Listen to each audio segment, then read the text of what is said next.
C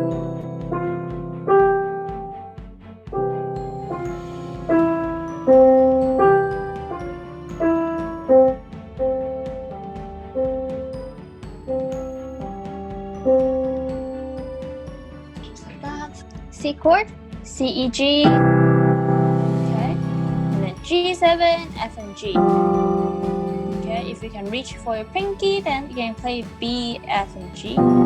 Together, with a smaller hand, you play F and G. So remember that 2 chord? That is. Bottom note is a C. Okay. Top note is now an F. The distance between C and F is a fourth. C, and then F. Okay, at the same time. Same time. Yep, good. And then now let's try C and G. We will be an interval of a fifth. C and G. C and G.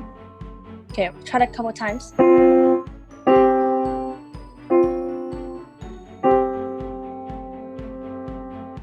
Okay. All right. Everyone seems to be doing really well. I can see your video. You're doing a good job. Okay.